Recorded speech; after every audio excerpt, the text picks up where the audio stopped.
Ladies and gents, welcome back. We're in for another live stream. It's already Friday. A whole week has passed since the last one. Amazing. Glad to see everybody here already waiting. Wow, so many of you. Great. Awesome. So what a week. Sorry today I didn't put out any videos.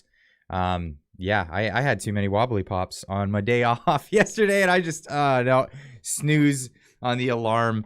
I knew you guys wouldn't mind too much if I took one extra day off here and there, but wow, woke up with one of those. Anyway, won't be going too hard again this evening, but hey, you can always join afterwards. We'll have some wobbly pops in the Discord after the live stream. But for those of you that are just tuning in now, welcome. If you're viewing this after the fact, this is the live stream content. Normally every Monday through Friday, I'll do videos early in the morning, and I'll put those out. They'll be about 10 minutes ish. I aim for 8 to 15. I know people don't like to click on very, very long videos, but this is the live stream content. This is how I give back to the community at the end of the week. Come hang out in the live stream for a few hours and talk about some of the things that I couldn't get to during the week, or perhaps get more into. So, for example, some of the stories, you can only cover so much of the story in a 10-minute video. So sometimes there's a little more to elaborate on in some of those stories. But hey, welcome everybody in. It's been a hectic week. We've had some severe weather here in British Columbia. I guess everywhere is going through the big deep freeze Canadian storm, the solar vortex. SK with a 279 super chat. Let's get the chat going up here. Congrats on 100K. Do you think it's Pierre 2025? I think if there's an election in 2025, Pierre will be the one to win that election. I think that one's pretty much a shoe-in for the Conservatives there. That's kind of the cycle in Canada where everyone gets, they vote in the Liberals to get rid of the Conservatives that they don't like, and then everyone gets mad at the Liberals, and then so they vote in the Conservatives to get rid of the Liberals, and then they get mad at them, and this cycle continues. Hopefully we can break that cycle one day. It would be a nice thing to actually see. I know there's a lot of PPC fans out there that think that may be the way to break the cycle. We'll see. Hopefully it doesn't come to the point where we have to vote for the lesser of two evils or what have you. You know, this is we want to get away from that. We want to be voting for people because they have the right ideas for where they want to take our country. I know a lot of people believe that Pierre is the one for that. I think he is on some issues. I don't know if he is on all the issues. He ran a campaign to get Conservatives to vote for him and liberty-minded people. Now we'll see how he fares with the rest of Canada, and if he changes some of his opinions or if he panders. We don't know. He hasn't really put that out there yet. I'd like to see a little bit more push from the Conservatives. If they're going to be the opposition, let's see them actually oppose something or propose something of their own. But hey, we don't know. We'll see what happens. Alberta has to separate. It's time. Well, the threat of separation definitely the threat of separation definitely brings them to the table if they're going to lose one of their biggest money makers, and that's definitely something we can all entertain. Welcome to the chat, by the way, Ferryman's Toll. It's been a minute. I haven't seen you in a minute. It's good to see you. It's good to see everybody. Welcome, everyone. And a big Merry Christmas to everybody out there tonight. And I want to, there was another super chat before the stream got started. Shaunovision with the $5 super chat saying Merry Christmas. Also asking about me being on Twitch. Wish you'd come back to Twitch. Twitch isn't a place for someone with my opinions. You get banned from that website. You got to be crazy far left to be, if you're going to be talking about politics on that website. Just look at the politics section of the website and you'll see exactly what I'm talking about. I mean, Twitch is, by the way, a strip club for kids. I was on Twitch for a while, and holy cow, it was embarrassing to tell people that I know what website I was on, and have them look on the website and go, you're somehow involved with this. So that was a thing. That was a thing. Yeah, congrats on the 100K. Yes, I got verified yesterday, so now I have that little check mark when I comment in people's chats on other channels. So I'm kind of excited about that. It lets me stand out a little bit more. There's some definite perks to having hit that number and getting the thing. I'm seeing a lot of people with the membership in the chat. Welcome back for all those people. And for those that don't know what the membership is all about, there's a little button down below. You can get a membership to the channel. You get a few extra perks in the chats. There's a few channel-specific emojis and things like that. We're gonna work on some other things, and it helps support the channel and get the message out there even further, if at all possible. We got Unacceptable Fringe with a $13.99 super chat. Merry Christmas, Clyde. Looking forward to your Twitch hot tub stream in the new year. Yeah, okay. Right? Because that's what they do over on Twitch. That's the thing. The hot tub streaming. Oh, God. So for those that don't understand what that's about, there's a bunch of women who want to expose themselves on the platform. And it's actually against the terms of service, because the website is out there for 13 plus. So it's all ages sort of crowd.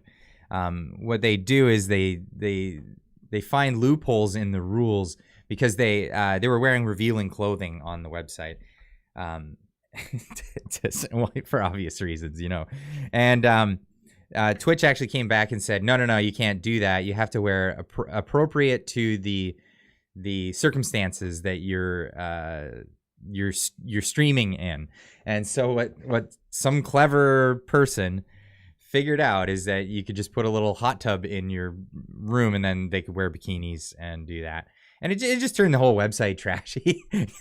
Like they're selling that to kids. It's gross. It's gross. It's no different than like some dude exposing themselves to a bunch of little girls. It's a bunch of women exposing themselves to little boys. I can't get behind that. I'm sorry. It's just not the thing. Premier Clyde has a nice ring to it. Premier Clyde, get out of here. I don't know. Premier of what? British Columbia? I'd have to join the NDP party. They don't fit well. I guess they don't like people that are independent thinkers. That's a whole hive mind of communism with the NDP. No, it's actually in their constitution that you have to follow the lead of the leader of the party, no matter what. Rob Hellfire with the membership for 1 month. Amazing. Thank you so much. Happy Yuletide, beautiful freedom family. Eat, drink, and be merry. Yes, eat, drink, and be merry. I'm going to talk about a little bit about what they want us not to be eating tonight in this stream. Merry Christmas. Clyde, do something. Merry Christmas, James. Thank you so much. Really appreciate it. You guys are too kind, too good to me. I slacked today, and you still show up to my live stream. I love it. I love it. You guys are great. I feel like such a slacker when I don't get videos out for the day, but it is what it is. It is what it is. You gotta keep up with it. Twitch, the new Playboy issue stuffed under the carpet. Lol.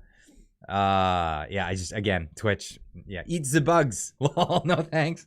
Yeah, Christmas stuffed bugs. I don't know. Run in Burnaby South if you're gonna do NDP. Oh, because run against Jugmeat, Jimmy McJuggernuggets. Yeah, no. I can't get down with that party. But hey, I still advocate that everybody join these parties so you can vote in their party elections, so you can decide who's going to be running against whoever it is that you actually support. Or we could just change the whole system from within by getting only like people who care about Canada in all the parties, and then if you do that long enough, we'll just get rid of all the cronies. That could be a way of doing it instead of clamoring for one party to always be at the top. We could just change all the parties from within. I think that's what the World Economic Forum has done. We need to counteract that. That's a thing. That is definitely a thing. Limits on your meat consumption to 32 pounds a year per person. That would never fly. No way. That would never fly. We just bought a quarter of a cow, and it came in just the other week. And holy cow, that's a lot of meat. It was like 185 pounds of beef. And wow. Okay, so and it comes in all kinds. So like there's lots of ground, there was a bunch of steaks, there's a bunch of other things. Duke Darby, thanks for the membership. Appreciate that. But yeah, it comes in like our freezers are all full now, stuffed with all this meat. And the best part though is you know what you're getting. You know exactly what you're getting. You're getting fresh meat from a local farm. It's not none of this like factory farm stuff. None of these like pumped full of hormones animals. No thanks. I'll take my grass-fed beef any day of the week. And yeah, it's not expensive beef. No way. You pay for the poundage, right? And it all kind of levels out because at $7 a pound, but that goes across the board. So you're paying that for the ground beef, but you're also paying that for the prime rib, and it's great. You just got 50 pounds. Yeah. 180 pounds for us, but that's gonna be for like the whole year. It's insane. That's how you do it. Support local beef providers. Lots of great farmers here in Alberta. Yeah, so this is from here in British Columbia. It's not the farm we got it from. It's not very close to here, but it's not too far. I mean, it's just a drive away. The best part about buying local is you can go see the farm. You know what I mean? 180 pounds, that's a quarter of a cow, though. I mean, that's just, it's a quarter. They sell them in quarters, halves, or wholes. We took the smallest denomination we could get our hands on, but it's great. They give you a good cut list, and you can choose what it is that you want. It's amazing. I know you can split it, or you can like arrange with other people so you don't end up with too much. But yeah, you can meet your cow before they meet your cow. That's the thing. I think this summer we're gonna take the kids over to the farm to have a look. We do the same thing with our pork and our lamb. So we're expecting our pork to come in January, and our lamb I think is in February. I'm not sure exactly. Oh yeah, grass-fed butter is so good. It's amazing. But yeah, so this is the thing I try to tell the people is meanwhile, all these environmentalists are telling you should eat this, you should eat that because it's harming the environment. Like, no, we've got cows. They graze, they eat grass. The grass grows, you know what I mean? It grows natural. They're raised in a ethical situation. It's great. It's great. And they didn't have to be shipped here from across the world or whatever. Buffalo is way better. I've had buffalo. It's tasty. It's very, very tasty. It's really good. Caribou meat is the best wild game. Prove me wrong.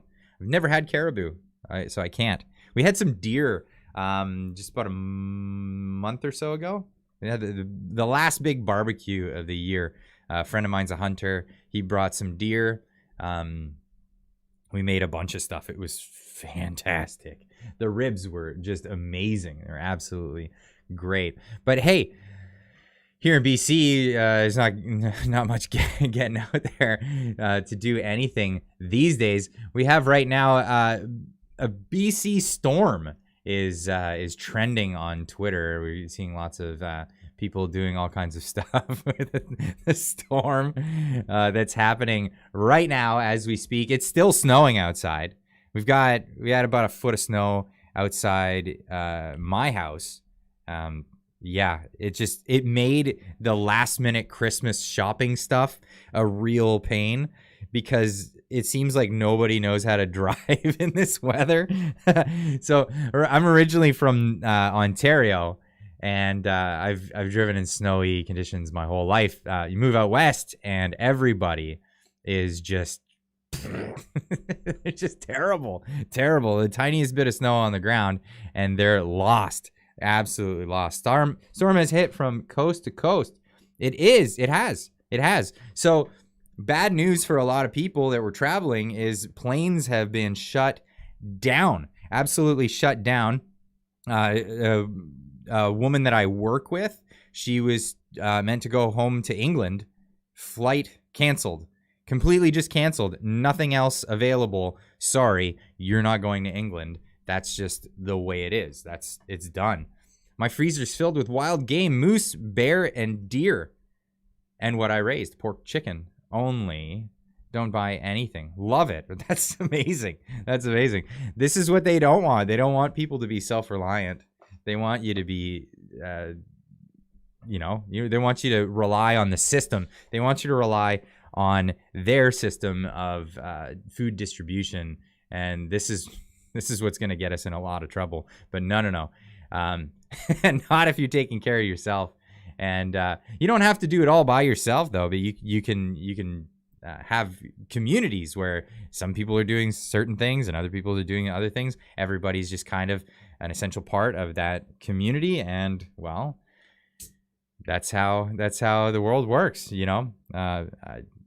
I always joke about the barter system, but some people do barter for things like that. And if it ever really came down to it, especially if there's like a economic collapse or something and the money's worthless and people aren't going to use that, it's always good to have a way of fostering trade amongst your local communities. That's definitely a good way to do things. And if you're prepared for the cold winter, then you'll definitely be doing okay. But yeah, the winter storm is here as we see it, and lots of people suffering. So, I mean, this is a normal scene for anywhere in Canada, but if you see it in Vancouver, people lose their minds. Oh my God, what's gonna happen? What are we gonna do? You stayed home for 2 years. What's another couple of days? Just chill. And it's funny to me because every time it happens, it's like it never happened before. Just take that into consideration. Every time it happens, it's as if it never happened before, because it happens. It does happen. It does happen. And maybe the severity is different year to year, but we have some years where it seems like winter never even comes out west, and then we have other years where it's like, no, we're getting a full-on winter, and you better get used to it. This is just the way it's gonna be. Other people are taking advantage of it and having a good time with that. I love this. The guy with his Aston Martin. Why? What do you do with your $300,000 car driving it on a day like this? You don't have any other means? Whatever. Anyway, yeah, people are crazy and cars are bashing into each other. I went to do, like I said, I went to go do some shopping, and holy cow, yeah, it's just mayhem. It's mayhem. Like, not that everyone's plowing into each other, but people are just not driving as if it's snowing outside. And they're just like skidding all over the place. And wow, it's just insane. Clyde, have you seen Omar's video today? No, I don't know what video you're talking about. Which Omar? Oh, like Omar Algebra? Did Omar Algebra do a video today? Let me know in the chat. But so some of the conditions in Vancouver are actually pretty bad. So this is something, don't go driving. This is Morton is elsewhere. He's pointing out this, how it froze, like there was like rain covered in on top ice. of the snow, and then it just froze overnight. So and we had some freezing rain. It's funny. It's like he's never seen this before. Like It cracks me up. It cracks me up when people are showing this. But of course, people have to bring in but is the climate changing? The climate's changing. This is the thing. as if this never happened before. The climate breaking in a world first. Climate change shutdowns Vancouver airports with the BC storm. Oh my goodness. My climate's changing. It's changing a lot. Lots of people not happy about the weather. We've got our Jeep. Jeep is just as sad about the weather as we are. But if we go back in history, we'll see that no, this isn't new. This isn't a new thing. This was Vancouver, 1985. Icy streets, the wrong tires, and inexperience have created a growing number of unwelcome. But my climate's changing. My climate is changing. But no, it's true. The yeah, you got to give more money, sacrifice your money to the climate god. that's the idea, right? As if this has never happened before. But people have like such short-term memory, and they don't realize that this all comes in cycles. We have our cold years, we have our snowy years, we have our not so snowy years, we have our mild winters. It's all over the place. But they happen. I I remember many very snowy winters, and then also every 7 years. Is that right? Is it a 7-year cycle? Public memory is often too short. Too true. But this is what they're pitching anyway. That it's a big thing that's gonna change the whole world. The world is gonna change. The oceans are flooding. We're gonna be underwater by the year 2015, I believe it was. Where New York was supposed to be underwater. New York is not underwater. That's not something that happened. It's not something that's gonna happen. In my estimates, and I do a lot of reading on the subject. And one of the books that I've been reading is this one by Patrick Moore, The Fake Invisible Catastrophes and Threats of Doom, where he managed to actually, in a very simple way, illustrate just how not a scary thing this climate change actually is. Now, the climate is changing. There's no denying that, and there is changes to the climate. But that's something that's been happening for the entire history of our planet, long before we ever came around. So, it's a thing, and it's a thing to be mindful of, and over long periods of time, knowing that okay, well this area will be fertile areas for farming and what have you, but none of this alarmism, like the world's going to end and we need to reduce our population and sacrifice all of our money to the climate gods. In fact, I see it more as a scheme like the Indulgences of yesteryear. As you all may know, a long time ago, and some of you may not know this, but the Catholic Church had this scheme, and it was a really dubious one, where the clergy had this idea, right, that hey, we've got double plus good points. we're super good because we're the clergy. God's closest to us. So what we're gonna do is we're gonna tell everybody, because you're sinners and you do bad stuff, you're gonna have bad points on your system. And you know what? To get into heaven, you got to be neutral. You got to be sin neutral. You can't get into heaven if you have sins in the positive. So because we're way in the negative, and we're way into the negative to the tune of thousands and thousands of points, what we can do is we can have you come in, you can pay us homage, and we'll sell you some of those good points to offset your sin. This is not a joke. This is something that they did. It was called Indulgences. And people would absolutely pay into this. And, people believed this stuff. And that's exactly what they did. They paid for it. They would go into the church and they'd say, I sinned. I did bad stuff. Cheated on my wife. I did, I stole the neighbor's lawnmower. I don't know. In fact, all this stuff that people would do, and instead of just being good, they're like, okay, well, I'll just buy these sin points from the clergy, and it worked, and people paid astronomical amounts. But then they also started, they would, and at first it was just rich people that would pay into this stuff, but then they would actually scam the poor people and just like, tell them you have to pay or else you're going to hell, scare them. And it's much like the carbon taxes, carbon trading, carbon whatever. Carbon is not a pollutant. Carbon is in everything. They've turned it into the original sin. Yes, the Lutherans were born after, and that's what happened. Martin Luther, the original Martin Luther, not Junior, the original Martin Luther, he protested against the Catholic Church because of indulgences and probably a bunch of other things. But he formed, yes, they called it the Protestant Church or the Lutheran Church. Happy Lutheran here. There you go. So he was the first one to go against indulgences, and here we are centuries later, and they're bringing a new version of indulgences with a new god and all of the stuff. We are carbon. That's absolutely right. They don't call us carbon-based life forms for nothing. It's all carbon. All of it. We are all carbon. So yeah, it's the new original sin.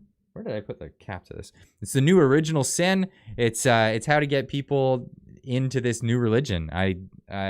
What else would you call it? When they say follow the science, believe the science, don't be skeptical of what the science is telling you. It's unreal.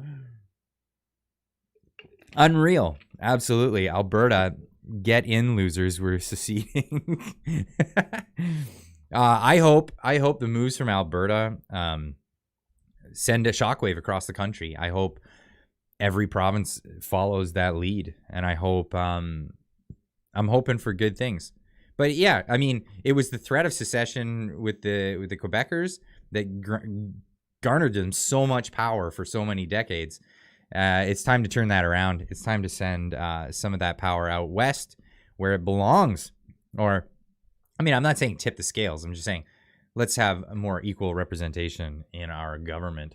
I'm a big proponent of this new idea of giving the power of taxation to the provinces and have the federal government, when they want things, to ask the provinces for it. We could see a huge reform in everything that the federal government does if we were able to pull that off. So that would be a fantastic way to do things. I know the federal government will not want to relinquish that power, the power to tax people. Well, okay, yeah, end a lot of taxation, but you're not going to end all taxation. That's not going to happen. The governments they're not going to give up that kind of power. But if we could change the direction of where the power lies when it comes to collecting taxes, if Alberta decides tomorrow that they want to have lower taxes across the board, then boom, that would be their purview. And a lot of people would migrate there quickly. Holy cow, you better believe it. Duke Darby with a $50 super chat. Thank you so much. Clyde Do Something, wishing you and your family Merry Christmas. Thanks for all your fantastic content and efforts to challenge the mainstream media on their BS narrative. Thank you. Thank you so much. It's this community. The community is what's making this happen. I have ideas and I have things that I want to share, and I a lot of the times I'm echoing what a lot of people are thinking at the time or every day about how this country is. And a lot of the ideas I'm echoing, this is it's a conversation that's going to continue, and hopefully we'll get somewhere good out of it. But absolutely, the mainstream media has lost the plot. There seems to be a group of people in this country that are pushing something and it's not what Canadians want. And we actually happen to be seeing this all over the world at the moment. If you look to other countries around the world, they're very upset with their governments for the same reasons. And this can't be a coincidence. This has to be perhaps something to do with who the politicians have been all hanging out with. And they have their groups, they have their lobby groups, and they're not representing the people. And this is something we need to change. And we need to think of different ways to make that happen. And this is why I advocate for things like, turning the taxation system on its head. Give it to the provinces. In this way, if the federal government wants to run a program, well, they'll have to get the approval of the provinces for that. And we could have votes within the province to say, hey, we want to cut the funding to that. And if they cut funding, then all the other provinces to something, all the other provinces would be like, well, I don't want to pay for that if no one else is paying for it. And it would change a lot of stuff. And we really need to shrink the size of the government. And by pulling away from them how much ability they have to spend our money is a great way to reel back the size of the government and these insane programs. Just insane programs and bureaucracies. I mean, we elect officials. We elect our elected representatives to represent us, but then the government hires people in these bureaucracies, right? So they open up a bureaucracy. They hire people for those jobs. They're not elected. And they'll sit there. They can sit there for their whole lives on that same job unless another politician comes in and fires them and hires their own friends. There's a lot of nepotism that goes on, especially at the federal level in government. Also, Merry Christmas from Windsor. Oh, my hometown where I grew up. Yeah, Merry Christmas to Windsor and Merry Christmas to everybody. You guys are fantastic. So I wanted to get into this story, and this one hits me close to home because this will affect exactly my industry where I work. I work as an automotive mechanic. If people don't know that already about me, I'm all Parliament kisses Zelensky's feet. Yeah, I don't know why. I was talking about that, and maybe we'll get into that after. But it's a big concern to me what they're trying to do with this oligarch guy. They're trying to seize his assets and hold on to his, not hold on to them. Like it's one thing to seize somebody's assets and then hold on to them and then release them at a later date. No, they actually want to take them from him and then redistribute them. And I don't care who it is, how bad the person is, what they say he's done. What they're doing is they're labeling a person a sanctioned individual. So this Russian oligarch, maybe he's a bad guy, I don't know. But even if he is, they're just labeling him sanctioned. This is something a politician can do at whim to whoever. And they're setting this precedent that they're going to confiscate his money. Now, the amount of money was like $26 million US. It's not a lot of money when it comes to the grand scheme of things. I don't think they care about that money. They don't care about that money. What it is it's a precedent that we don't want to set, and they want to set, essentially, is they want to have the power to be able to, for whatever reason, call somebody sanctioned individual for whatever reason, and then take their private property away. And David Lametti said it perfectly, where he said, Canadians don't have a right fundamentally to private property. And that's just disgusting. It's disgusting. And I think, but this is the way they do it, right? So you always pick some super duper bad guy. You're carrying water for Putin if you disagree with what we're doing here. No. I don't care about that guy. I don't care. I don't have a dog in the fight when it comes to the Ukraine stuff. I'm anti-war. I'm against war. I've got no dog in the fight. no interest in going to Russia. I have no interest in going to Ukraine. Ever. It's not my purview. I wish to trade openly with everyone in the world. I think that would be a great concept moving into the future. But of course, that's not happening right there. The password is buttmaster. Oh man, so many of these stories that I want to get into. By the way, I'm having Mark Serbu on the channel. I'm gonna be chatting with him on Monday, so look forward to that on Tuesday for the videos. If you don't know what I'm talking about, there was I think we'll get into that.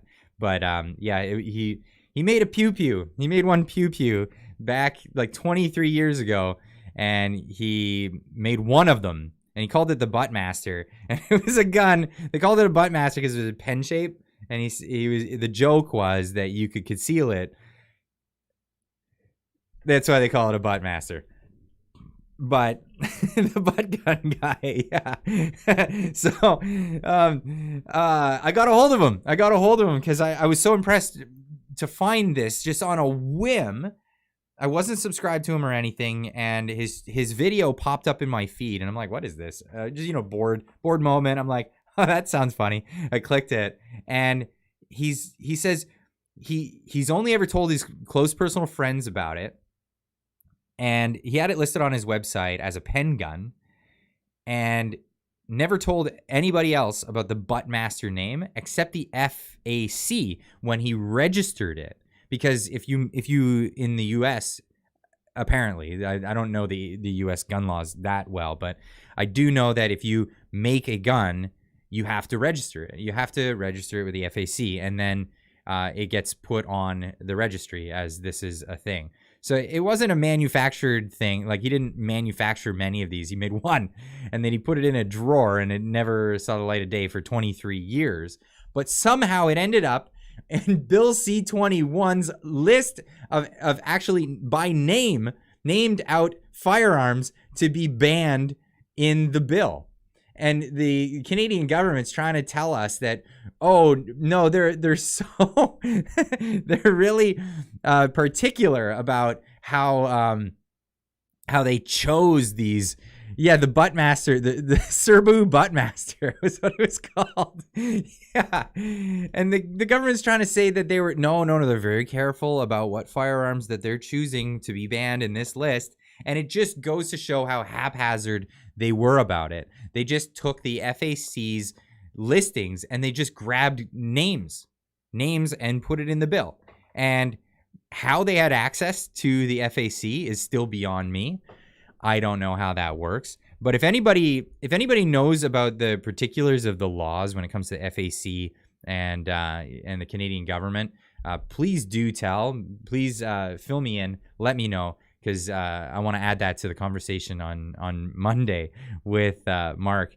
I think that's going to be great. The only butt gun that you know of. That's funny. Oh, I like that.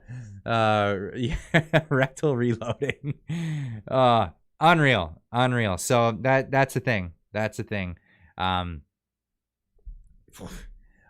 Unfreaking believable. Anyway, let's get into this. I wanted to talk about this because this is going to affect my line of work, but it's going to affect everybody moving forward.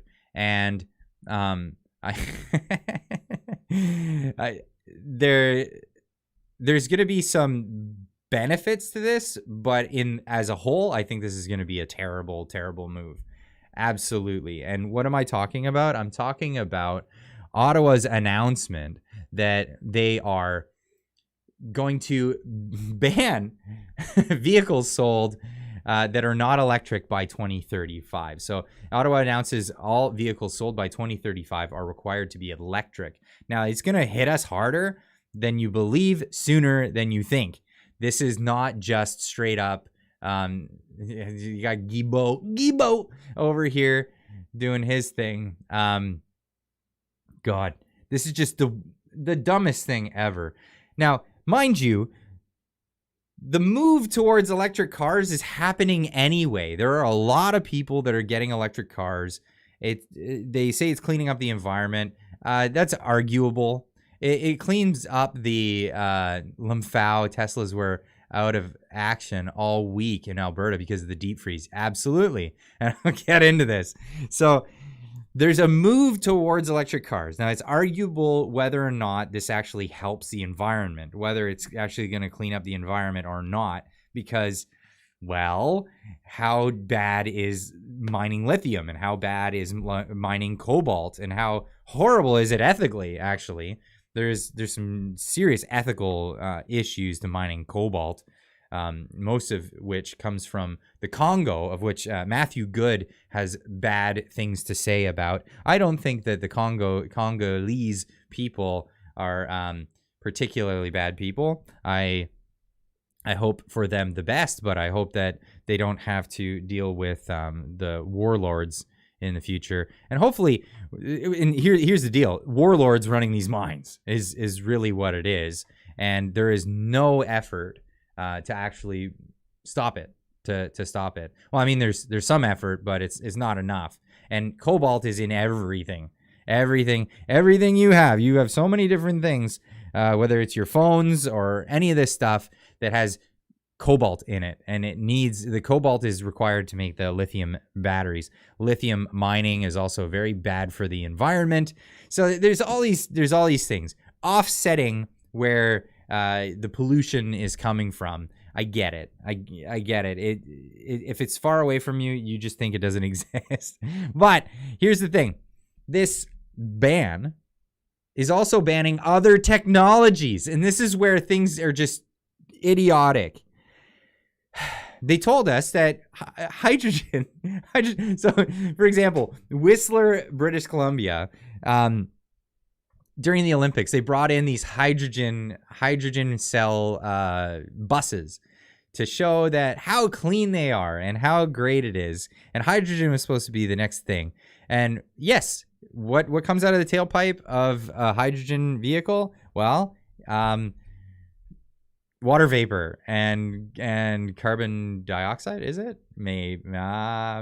I think it's just water vapor and that's it.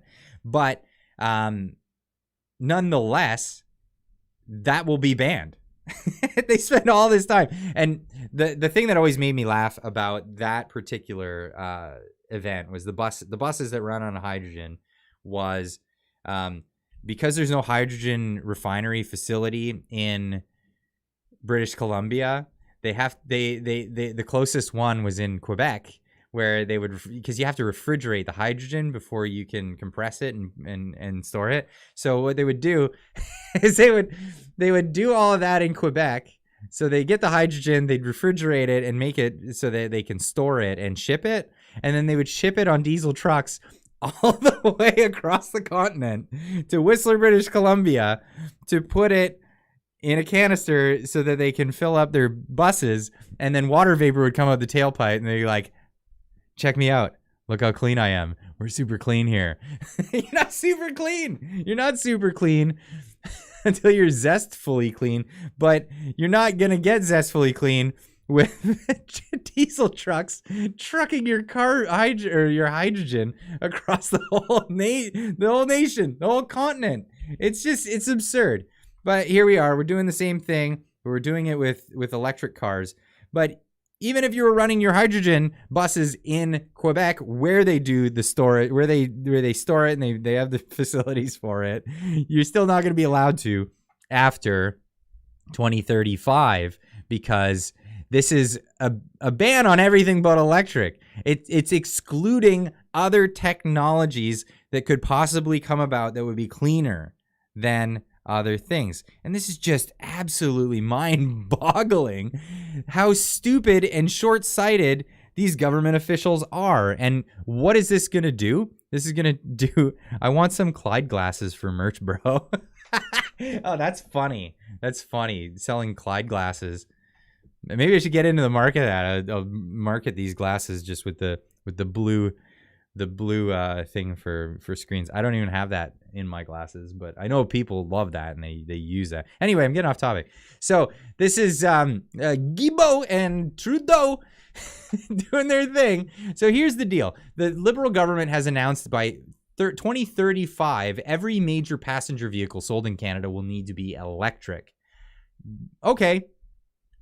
Somehow we're going to come up with the demand, fill the demand for that with a supply of electric cars that's infinite. Okay. Well, is that only going to happen in 2035? No. No, it's happening sooner than you think. The legislation will work by adding requirements to car manufacturers and importers to meet all annual sales targets beginning with the 2026 model year, meaning not far from now, not very far from now, in 2026, 20% of all the vehicles that are sold from a manufacturer, 20% of them have to be all electric, not hybrids. They have to be EVs. Absolutely no other technologies being used. That's trash. Okay, so that starts off in 2026. That might be doable just by selling to Vancouverites or whatever, right? People who live in the Sea to Sky corridor. But by 2030, the target will grow to 60%. 60% of all vehicles will have to be electric. And then in 2035, all vehicles will be required to be electric. Now, that's different than saying they have to be zero emissions. That's saying they have to be required to be electric. That is insane. How is that going to work in the middle of flyover country where it gets minus 40 on the regular? You're not going to be able to drive your electric cars when it's that cold. They just won't go. They won't fire up. This is so short-sighted. It's absolutely short-sighted. Now, there's all kinds of issues that are going to come with this. Now, how it's going to benefit me is actually it's genius. So, and this is why I say like there's some actually decent things about this, because what it's going to do is, when it comes to older cars, we're going to be Cuba. Let's face it. We're going to be Cuba, where because of this embargo, people are going to have to fix old cars. And I'm going to be busier than ever. No problem. I'm going to be busier than ever. I'm going to be fixing old cars. Buy your stock in car parts manufacturers and retailers, because that's all going to go way up, shooting through the roof, because you'll still be allowed to keep your old cars, right? But you're going to, when it comes to the new market, it's going to be starting in 2026, right? So this isn't far. This isn't like everyone's thinking, this is 10 years down the road. Who cares? We'll have it solved by then. No, you won't. It's going to create shortages. We're going to have massive shortages on the demand for vehicles. I mean, car manufacturers have planned obsolescence written right into their game. And I rail all the time on European cars, because the European cars are probably the worst offenders for this. They design a car to last 100,000 kilometers and it's trash. Like, they're just trash. I think there was a law, I believe in Germany or somewhere, where all the plastics have to be biodegradable within a certain amount of time. So what does that do? What does it do when you make your machine biodegradable? Well, it starts to biodegrade. It falls apart. It's a notorious thing with like Volkswagens, Audis, BMWs. You reach in to get something in the engine bay and you hear crack, crack, crack, crack, crack. That's all the little plastic tubes breaking. And they're all vacuum tubes, and they're all very essential to help making the thing run. So this is a thing. North American car. I mean, people will ask me, "Oh, what do you say? What are your favorite kind of cars?" I think they all suck because I work on them. But I definitely I buy Toyotas. I buy Hondas. The Toyotas and Hondas have been like the cars that I've had the most. And I'm not saying that they're doing so hot. They were way better in the 90s, and they're starting to. It's a thing. It's definitely a thing. But Planned obsolescence has been a thing in the automotive world for some time, and it's to sell more cars, get more cars in the junkyard.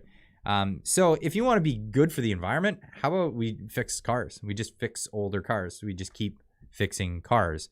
I'm all for that. Basically, anything that was made after like 2005, 2006 is super clean anyway.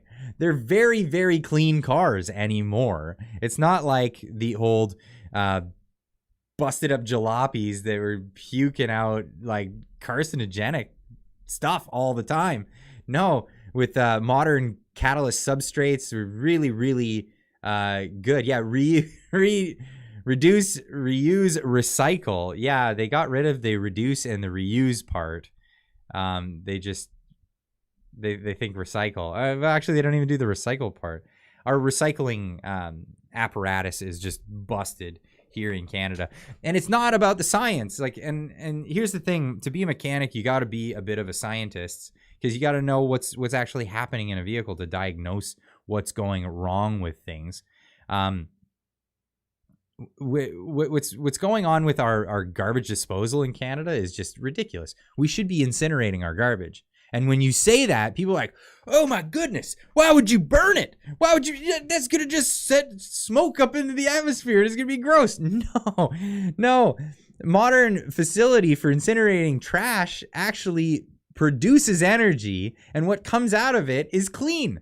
It's very clean because, again, of modern catalyst substrates, the new technology that we have. We could be burning our garbage, producing energy, and selling it to the Americans because we're only just using, energy that's being produced by turbines that are turning water, or water is turning them. And it's amazing the technologies that we could be using, but and even because the environmentalists, they're so environmental. They're against nuclear. I don't know how to just square this with these people. It's just they don't with a cat converter, the average Escalade will put out fewer particulate emissions than the average Chinese two-stroke scooter. Yes, and that's a big V8, and you don't need that. I mean, back in the day, like big engine means more power. These days, I mean, like your zippy little Honda Civic is a 2-liter. That's like the race engine. Your other ones have a 1.8 liter, and they're super efficient. They're very, very efficient. And yet we're just, no, let's put in batteries in electric cars that are going to freeze in the winter. And don't get me wrong, I'm a fan of electric cars. I like electric cars. I think they're great. But there are applications that just cannot be used in. And that's just, there's no way we're going to have 100% of our cars manufactured after 2035 be electric vehicles only. It is just not going to work. It's just, it can't. It can't. But what do they tell us? They tell us it's for the environment. It's all about the environment. And what else is for the environment? We have to make all these sacrifices. We got to do all these things. But what else are we doing? Embezzling money, maybe? Check this. Somebody on Twitter pointed this out to me, and I could not. What's that? Congo blood cobalt. Yeah, it's horrible. It's horrible, the stuff that's going on there. They used to call them conflict minerals. But that was other things. There's like tin and all of that comes from the Congo. But no, I mean, governments love countries to be in shambles because that's how they exploit them. But I mean, I'm just gonna digress on that one because I could get talking about that for way too long. Yes, Joe Rogan did just do an interview on it, and it was a great interview. I watched that, and I didn't watch the whole thing. I watched a clip of it where they're talking about the cobalt, and it's really bad what's happening to those people in those areas. Fringy with a $6.99 super chat, banning sales of new gas-powered vehicles is just a precursor to confiscating old gas-powered vehicles. No right to private property in Canada, right? Well, there's going to be a time period where that won't fly. that won't fly. It'll probably, well, I mean, here's their 2050 or whatever plan. Maybe that's when that'll happen. But there'll be a time period where that just won't fly. And again, I'm gonna be raking it in because people will be coming in and repairing cars more instead of buying new cars. Interesting thing about the automotive repair industry is the car CEOs need to have a talk with Cotton Schwab and Billy Gates. Yeah. Where was I getting at? So we're gonna kill it. We're gonna kill it when people are gonna be buying more. They're not going to be able to buy these cars, right? So the funny thing about the automotive industry is when you have economic upturn, we actually do bad. Like if the economy's doing really, really good, we end up with just like nothing but oil changes because people are buying new cars and that's it. So the automotive repair industry kind of suffers when the economy is doing fantastic because people are driving new cars. And then there's like a sweet spot when the economy is doing okay but not amazing. People are repairing cars. When it gets too far bad, people stop repairing cars and they pick up a bicycle. that's where we are with that. But yeah, we're gonna get lots and lots of repairs because of this bill. So I'm definitely gonna be profiting from it. But I think it's stupid. I think it's gonna destroy so much of the economy just with this dumb thing. And you know what's really gonna be funny is because the Americans are not doing this. So what's gonna be interesting is to watch Windsor, Ontario, manufacturing and building engines, gas and diesel engines, and putting them in vehicles, and then shipping them over to other countries to be used. I thought this was about the planet. I thought this was about the whole planet. But, you know, us Canadians, who are some of the cleanest people on the planet, we have some of the best for the environment industry. We're very clean. Our cars are very clean. We're pretty strict about all of these things when it comes to the environment and emissions and all of that stuff. But we only produce like 0.4% of like all global emissions, and we're being harder and harder on ourselves. That's when you know it's not about that. It's about power. It's all about power and the power that they want to have over us. Ferryman's Toll with a $5 super chat. If Canada was serious about electric, we would be pushing nuclear. Saskatchewan has the largest uranium deposits in the world. It should be an energy giant. I absolutely agree with that. But here's the thing. For some reason, so I think it was back in the beginning days of Greenpeace, because in the beginning days of Greenpeace, that was when Patrick Moore helped form Greenpeace. And Patrick Moore, of course, coming out and railing against these people these days for being environmental, you know? And when they first got going, the big thing about it was they wanted to stop nuclear bomb testing in the Northern Pacific Ocean. And it was a really bad thing because, you know, nuclear bombs are different than a nuclear facility for making energy. You're just irradiating the whole area with fissile material when you blow up one of those bombs. And that's different. So it became tied with the environmental. This is my theory on how they became so against nuclear, is it became so tied with the environmental movement that they were against nuclear bomb testing that they just kind of said anything nuclear. And that's just ridiculous. Nuclear energy is actually quite safe and quite effective. Yes, there have been some disasters in previous years. The Fukushima disaster, I believe, is way overblown. And you can thank the media for that. But, of course, Chernobyl was a terrible disaster. But ever since Chernobyl, we've never used graphite catalyst reactors. It's just not a thing. And that's how that happened. MW Dale 76, thank you for joining the channel membership. Thank you so much. Nuclear The nuclear butt master. You guys are getting me up. So nuclear is safe. They no longer use graphite catalyst reactors. It's not going to be runaway you're not going to have a runaway reaction in a loss of coolant scenario like they had in Chernobyl. That's not something that's going to happen. It won't cause a meltdown in Fukushima. When that, I was in Japan when it happened, and what happened there was they had a loss of coolant scenario. They'd lost the coolant. The reaction stopped, and then there was heat soak. So there's people in the automotive world know what heat soak is. In essence, for example, a car engine is generating a lot of heat because a lot of the energy is actually lost to heat and not forward momentum and all that stuff. Check the radiation levels in the Pacific salmon breeds. So the there were some maps that were really interesting ones that were purportedly being shown to show the radiation leakage that came out because of Fukushima. No, we didn't evacuate. We were in Tokyo. But it turns out that those were actually just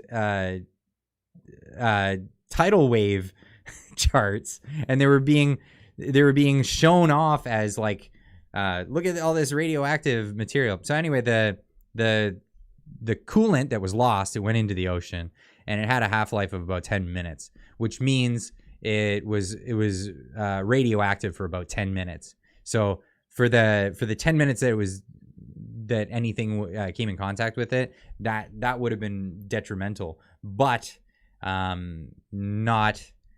it wasn't what they were reporting. In fact, reporters were even reporting that there was a meltdown when the actual report was that there was some melting of the aluminum casings for the fissile material. Getting back to the heat soak issue. So heat soak is a phenomenon when you, for example, on an engine, when you shut it off, you're shutting off the thing that's causing more heat to happen, but you're also shutting off the cooling system that cools it off. And what happens is you get a spike, actually. The temperature will actually begin to climb from its op temp of like 90 degrees, and it'll rise above that for a period before cooling back down.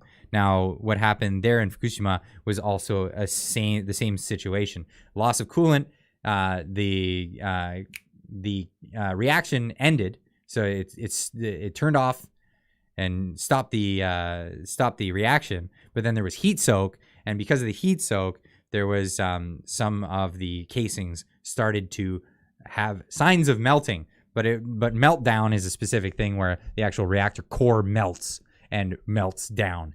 And we can thank our reporters for doing their wonderful job of sensationalism and jumping on the story and making it a big old deal. But they did evacuate the surrounding areas just to be absolutely safe. And there is some irradiation of the area, but not Japan as a whole, and not as overblown as you may have heard. And that's definitely a thing. Where was I? I was talking about the environment and how environmentalists, the mental patients that are out there, are so against nuclear for just no reason. Absolutely no reason. It's safe. It's effective. We do a lot of things that are absolutely less safe, like like having that much energy stored in a little bundle of lithium with cobalt. That is pretty volatile, actually, especially when you expose it to air. Like just cracking one of those things open causes it to ignite. And there's a lot of energy stored in a lithium battery. That's why they're so effective, and that's why they're so good and they're sought after, is because they actually store a tremendous amount of energy in a small package. Try to put out that fire. Which fire? Oh, the lithium fire? No, you're not putting that out. You just have to let it burn. That's the sad part. And we've been having all kinds of issues with knockoff Chinese goods catching fire in people's homes That's been a story that pops up from time to time. Did you hear about the U.S. making progress on nuclear ignition? I have. Joe was talking about that with me, and I don't understand the technology, and I'd like to sit down and actually learn about it. But yes, I heard there's been some success, and that well, I don't know. I don't know when that would turn into a practical application technology that we could use and utilize. That's remains to be seen. But if that would change the world, that would actually absolutely change the world if our if we had an infinite supply of cheap, readily available energy. That would be that would destroy cartels forever. 100% never fill your car again. And while we don't know, that's the thing about technologies. Like you know that there's a way of making a thing or having a technology, a phenomena that you can make work, but then there's actually developing things based on that, like products and whatnot. Don't know how small that they could make a reactor core, and if they could make it mobile or what have you. If they have to be remote, or I don't know. I'd have to learn more about the technology. I'm very interested in it because it's the kind of thing that would absolutely change the world. And my kids are trying to get it. I locked the door. Yeah, you can hear him, can you? I'm not. No, you can't come in. He's banging on the door. That's my son. That's my son Daniel. Amazing. But yeah, it would change the world. It would absolutely change the world. But you know what's not changing in this world is nepotism and just taking things. But what is changing, I think, is the fact that how blatantly they're doing it. Here's something that someone on Twitter pointed out to me that I was not aware of. But this is just so infuriating when you hear this. Make sure it's not blasting at you too loud. I want to talk about Part 4, Division 1 on the Canada Growth Fund. By the way, this is a senator in Canada, and she's talking about basically money that's being allocated for the purposes of the climate. We're saving the climate. We need to save the climate. And she's grilling Chrystia Freeland about, well, you'll hear it. And I have some concerns about that section of the bill. It's going to provide $2 billion to you as minister to buy shares in a corporation which does not exist. There's no legislation which tells us anything about this yet to be created corporation. We don't know anything about the composition of the board or even whether there will be a board. There's nothing to tell us about the financial controls that will be exercised over the $2 billion. And there's nothing to indicate what the governance structure is going to be. And equally concerning, there's a section there in that part of the bill that says that the $2 billion isn't the most that's going to be paid out. It leaves it quite open that there could be future monies coming out of the Consolidated Revenue Fund, and there's no limit on it.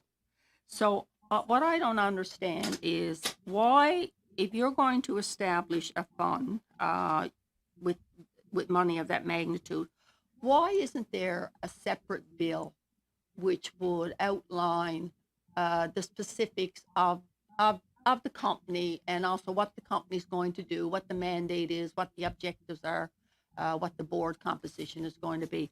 So it's really concerning to see $2 billion going out with an explanation. I think there were 17 lines there, and it leaves it quite open that additional monies can be paid out of the Consolidated Revenue Fund. So why is there not a separate piece of legislation? If you didn't catch what was going on there, basically the government, Chrystia Freeland as Deputy Prime Minister. Oh, sorry. Thank you, Seize the Day, for the $2.79 super chat. Daddy, absolutely adorable. Merry Christmas, FF. Thank you so much. Yeah, my kids are adorable, but they're not supposed to be coming out here. Not when I'm doing my live stream. I've been caught on that, and I had the door unlocked before, and that was definitely a thing. So, yes, $2 billion they've written into this that they're just going to hand to Chrystia Freeland, who says she's going to form a corporation to take care of that $2 billion. She's gonna do this, but she hasn't done it yet, but still needs that urgent. I urgently need that $2 billion with $1 billion, $2,000 million of taxpayers' money, no strings attached, for a corporation that hasn't been invented yet. Insane. So what is her answer to this? Well, thank you for the question, and thank you for focusing on what I actually believe is one of the most important elements of this. Was introduced in the budget and elaborated on in the fall economic statement, and something that I see as one of the most important elements of our green transition. The Canada Growth Fund will actually be capitalized at $15 billion, and the It's going to be $15 billion, actually. We just need the $2 billion now. What? And this is for our green economy that we need to get in. Seize the day with a $2.79 super chat. But think of the children. Viva, lol, cheers. Yeah, think of the children. This is insane to me. This is absolutely insane. No oversight. The objective is for that government money to pull in private capital at a ratio of at least 3 to 1. It will be managed by professionals. Oh, professionals. Oh, everybody, don't worry about it. Don't worry. Never mind. I didn't hear that part the first time. It's going to be managed by professionals. Don't have to worry about that $2 billion that's going to turn into $15 billion. They're just going to manage with a corporation that they haven't even invented yet.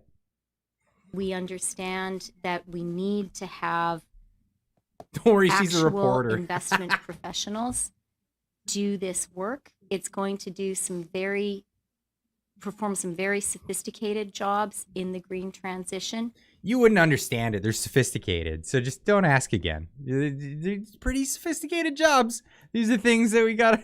Holy cow. Including contracts for difference, which we are hearing from investors in Canada and outside Canada is a really important element to ensure that people have the confidence in our carbon pricing system to invest in it. And I'll just add one more thing. I do want to hear your next question, Senator. But to the question of why are we doing it now, I would say to you two things. One, the green transition, we have to act quickly. The green transition, we got to act quickly. Everybody be afraid. The world's going to end. The sky is falling. We got Chicken Little here with this. Trust the professionals. Trust the science. The climate's coming to an end. We need a green transition. We need to transition to, what is it? Electric cars for everybody? But from my perspective, the Biden administration's Inflation Reduction Act added to the urgency with which Canada needs to act. So we need a disaster like Biden here, is what she's saying. Seize the day with another $2.79 super chat. Please clarify Ottawa v. those who live in Ottawa. Right. Yes. They are deploying hundreds of billions of dollars to invest in the green transition. We need to move really, really fast. And so getting this fund in place quickly is more important than ever. But what happens if we don't? What happens if we don't? Nothing. Nothing happens if we don't. This is all going to be like another Solyndra. You remember, does anyone recall Solyndra? So Solyndra was a company that did solar panels back, I think it was back in like 2008. Obama decided to put $4 billion, I believe it was, into this company. Solyndra He's going to pick the winner of the green energy circuit and yada, yada, right? Well, the economists predicted that if you gave them $4 billion, they would be bankrupt within 6 months. And you know what happened? They were bankrupt, I think, in 5. Unreal. Even though with all that money, and it was a scandal. It was a scandal because he took taxpayers' money and he put it into a failing company. And basically what happened was they took that money and they were like, oh, wicked. Now what I had invested, I could take back and I'm not going to lose it when the company goes bankrupt. And that's exactly what happened. Holy cow. But this is the deal. This is the deal here. Minister, you can't put the fund in place. You're saying, give me the $2 billion, I'll buy some shares, but the company doesn't even exist. The company doesn't exist, and you're giving us all this information verbally. If that's the mandate of this soon to be, or this corporation you're talking about, why isn't it in the legislation? I mean, we're looking at this. There's 17 lines there to justify spending at least $2 billion, and then it leaves it wide open for there to be additional appropriations coming out of the Canada Revenue Fund. Like, I'm just very, very surprised to see it. $2 billion with no explanation within the bill over how the $2 billion is going to be controlled. The company's not even created, and what are you going to buy shares in? There's no company yet. Senator. It's just this little wobble. She's right. She's absolutely right. She's asking for $2 billion unaccountable to buy a corporation that doesn't even exist. You are. Oh, you're going to have to refresh there, Rob Hellfire. Give the page a refresh. I think we're sitting at 366 likes. And by the way, thanks for everybody who hits that like button. Let's see if we got 517 people in the chat. Let's get it up to at least 517 on the likes. The reason why we do this is it tells the YouTube algorithm that this is something good for people in your age demographic, and depending on what you like to watch on YouTube, it'll see other people that kind of fit that category, and they go, hey, I bet you'd like this too. So hitting that like button is always a great way to help support the channel by getting the reach out there so much further, to introduce it to new people and people that are just looking for some content to watch. Absolutely. Thank you all so much for doing that. Are one of the most precise and best, you're one of the most precise questioners I face, and have a very, very strong financial background. And I really appreciate that. And I think that scrutiny is important. What I would say... Please, Clyde, I can't listen to her anymore. Oh, man. What clip were you talking about, Ferryman's Toll? I don't know which clip. You said, dude, where's the clip?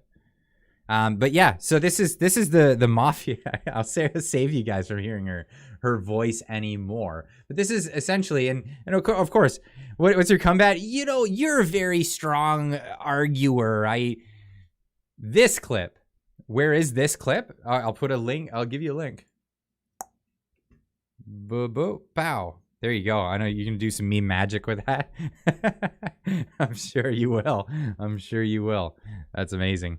So, yeah, it's basically just I'm not going to answer your question because I'm going to get that $2 billion and I'm going to run with it. That's exactly what I'm going to do. Make her stop talking. Okay. Yeah, she's done. She's done. It's hard.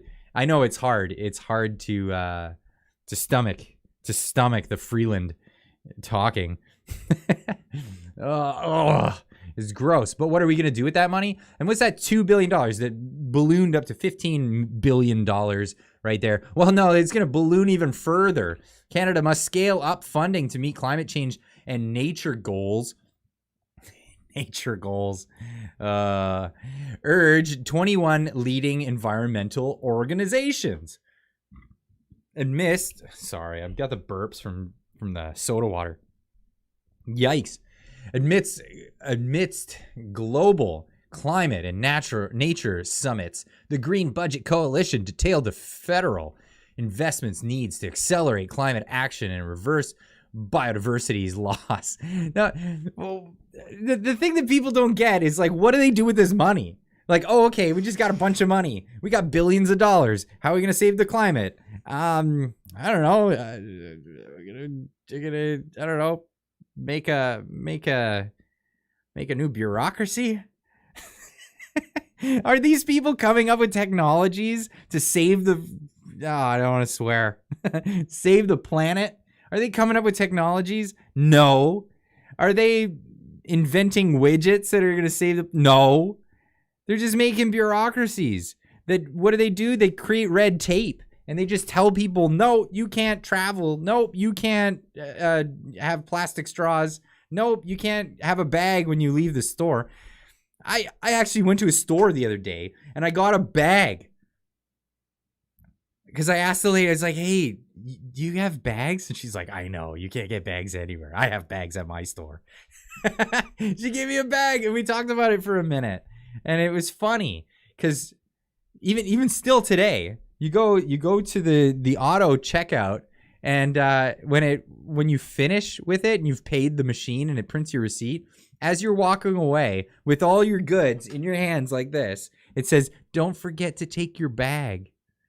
And I just want to kick that machine every single time it tells me that as I'm fumbling with the stupid stuff. I don't want to buy their 75-cent paper bag. We made plastic bags to save the trees because of the paper bag. It's just like you can't win. You can't win with these people. Anyway, getting back to that, the federal budget advancing zero emissions electricity grid-based renewables, including transmissions, $21 billion over 5 years. Renovation wave, a plan for jobs and climate, $10 to $15 billion per year. Building institutional capacity to ensure environmental justice, whatever the heck that means. Establishing an Office of Environmental Justice. What? We're going to have an Office of Environmental Justice that's going to cost $130 million over 5 years? Holy. What is this? The budget 2022 noted that $125 to $140 billion needs to be invested annually in climate action to attain net zero emissions by 2050. Last week's fall economic statement included some beneficial measures, but much more is needed. $125 to $140 billion annually, every year. It's just insane. That is insane. What is even the GDP of Canada? What is the Canadian GDP? Canada does GDP. Canada's GDP is $1.91 trillion. They want to take almost 10% of the entire GDP and invest it in climate budget junk. You can't be serious. You can't be serious. I'm not a Clive simp. I'm a pleb simp. There you go. That's the way to be. I can't believe this. They want to take 10% of our GDP. How much do they even get in tax? Canada tax revenue. I'm curious. Canada's tax revenue per year. Revenue stats. I don't know how to pull this up fast enough. Canada's revenue agency. No. It tells you what the percentage points. Wow, our taxes keep going up. This I didn't know. The OECD's annual revenue statistic report found that the tax to GDP ratio in Canada decreased by 1 percentage point from 34.3% in 2020 to 33.2% in 2021. Between 2020 and 2021, this OECD averages increased from 33.6 to 34.1. The tax to GDP ratio in Canada has decreased from 34.7 in 2000 to 33.2 in 2021. Yeah, that's just like income taxes though. Everything else has new taxes on it. That's insane. It's insane. Tax Freedom Day comes later and later every year, ladies and gents. That's just a true reality of the thing. If you don't know what Tax Freedom Day is, Tax Freedom Day is the day of the year when if you paid all your taxes, like all the money that you earn, and you paid all your taxes for the annual for the year, and this includes like beer taxes, this includes tobacco taxes, fuel taxes, municipal taxes, all of that stuff. If you add it all up, how many days of the year would you have to work before you've paid your bill to the government, and then you get to keep everything else afterwards? And it keeps getting later and later. I remember in the early 2000s, it was around June. It was somewhere around June, but I think it's like in August or September now. It's insane. It's insane. June is the month of Tax Freedom Day. Yeah, but it keeps getting later. I remember it was June, but it started off, it was like June 5th, and then it became like June 29th, and I don't even know where it is now. But we're putting another 6.8% tax on beer. That's coming up. That's going to be a fun one to pay. All the wobbly pops at the end of the streams are just getting a little more expensive. That's the reality. Unreal. Yeah, Tax Freedom Day. So I think it was the what was it? The Fraser Institute that made Tax Freedom Day. I like the Fraser Institute and the stuff they do. That's a think tank out of Vancouver, I guess. But they came up with that. Anyway, here's some more environmentalism for you. Holiday meals not so good for the environment. Get out of here. Get out of here. Big environmental footprint. This comes from TNA Nouvelles website out of Quebec. Telling us that, and that looks delicious, does it not? That looks like a Merry Christmas for everybody. Merry Christmas to you, political foolishness. Thank you in the chat for the Merry Christmas. But that looks like a delicious Merry Christmas. Wow, I've never done carrots like that. That looks pretty good. I might want to try that someday. But then you got to cut it afterwards. I usually cut them first, ahead of time, so it's easier to serve. Anyway, those potatoes look so good, though. I'm making... Okay, tell me in the chat, what's everybody making for Christmas dinner this year? I'm making a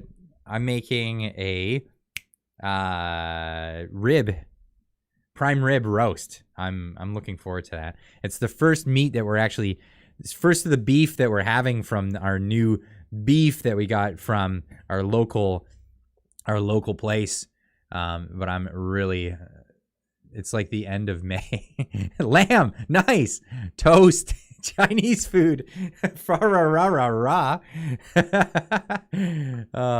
Canadian government spending hit $1 trillion. $1 trillion in a year? That's more than half of the GDP. That's insane. Ham and turkey, mashed potatoes, veg, beautiful turkey, pizza, bugs. That's so funny. Mom still does the cooking. Yeah, that's the way to be. That's the way to be. Nice. Clyde having a brined turkey. Ooh, brined turkey sounds really good. That's when it's nice and salty inside already. Mom Spaghetti is a big fan of Slim Shady over here. Apples, okay. Roasted chicken and lamb meatballs. That sounds fantastic. Cricket sandwiches, man, with avocado smoothies from all the way across the planet. Gross. Bug pizza. Wow. Prime rib with Yorkshire pudding. Oh, that sounds so good. I don't know how to make the Yorkshire puddings. I'll have to figure that one out. The wife makes great sourdough, so we're gonna be having that as well. And we grew our own potatoes this year, so we're gonna have some of those. I'm looking forward to it for sure. Crickets, lol. So anyway, what's this article read? The typical holiday meal produces 70% of carbon emissions in one day for one person, according to a recent study released on Wednesday. Recent study. I haven't even clicked the link to the recent study. You see some of the studies that come out these days, like the car accidents for unvaccinated people. That was a recent study. Oh my God, it was brutal. Actually, Dr. John Campbell actually even talked about that recently. If you don't know who he is, go subscribe to his channel. Search him up on YouTube. He's fantastic. I've been following him through the whole pandemic. Great insight from Dr. John Campbell. Amazing. But yeah, he even covered the vaccines for not having a vaccine cause car accidents. My favorite part of that stat too is the fact that it doesn't specify between people who are pedestrians, drivers, and passengers of cars. And it also doesn't specify whether you were crashed into or you were the crasher. In this whole study. So it basically lays out, if you don't have vaccines, you have a 70% worse luck. That's what the study tells you. It's ridiculous. But what Dr. John Campbell actually pointed out that I didn't realize this angle of, one thing that they excluded, a group of people that they excluded from this study, which would have actually swayed the stats in a different direction, was they excluded people who were dead at the scene, which would, maybe contribute to other things, like perhaps someone who had myocarditis and had cardiac arrest, and then that actually caused the crash, and then they were, obviously battered up after post-mortem, but died before the accident. So they omitted those people from that study. So I wonder what the numbers would have looked like if they kept those people in. Interesting. A study proved that almost all car accidents are caused by people that don't have Clyde Do Something as their mechanic. Oh, okay, I like that. Play March from the Nutcracker on your piano. I can't play that. No, I don't. I can't play that song. Which one? The March of the Sugar Plum Fairies? That's I thought it was done on the oboe. Nitmar 6666. Welcome. Thanks for joining and becoming a member of the channel. Supports the channel greatly. And appreciate it so much. Enjoy the new emojis that you're able to use as a member. But let's get back to this because this is just too funny. Typical holiday meal produces 70% of carbon emissions in a day for one person, according to a recent study released on Wednesday. There's this giant assumption here that maybe you don't realize, but who decides how many emissions each person is allotted? Who made that decision? When did that happen? When was that made? When was that supposed to be a thing? Okay, so somebody first had to invent this arbitrary number of how many carbon molecules you're allowed to emit in a day, and then they said, this holiday meal, which everybody's got a different holiday meal, how do you get 70% of an arbitrary number that you've already just invented? It's insane. It's just crazy. This is just all craziness. Also read a bunch of other BS articles. This is the conclusion of an exercise carried out by researchers from École de Technologie Supérieure, in Montreal. Is that the School of Superior Technologies in Montreal? A few days before the major celebrations, of course, we also start with conclusions and then work our way backwards and find the evidence that we're looking for. A meal consists of, for example, roast, ham, pork pie, a slice of fruitcake, eats up to 70% of a person's daily carbon budget, according to targets set by the Paris Agreement. Oh, okay, so Paris, those sweet Paris agreements that, other people made on our behalf. I didn't make any agreement. Forget it. And who's eating fruitcake? Do people actually eat fruitcake? I thought that was just a joke. I bought a carbon offset credit. Don't worry about it. There you go. The purpose of this analysis is to highlight the significant environmental footprint of a holiday meal. Get out of town. So people are eating their gruel all year round. Like, it's getting more and more expensive just to eat good food these days, you know? People aren't having steak because they're having ground beef. Ground beef it is. Okay. Salisbury steaks it is. You know, we're eating less and less all the time, or we're eating worse and worse food because we can't afford it. But on the holiday season, get stuffed. I don't want to hear this is the one time of year you get together with your family and you have a feast.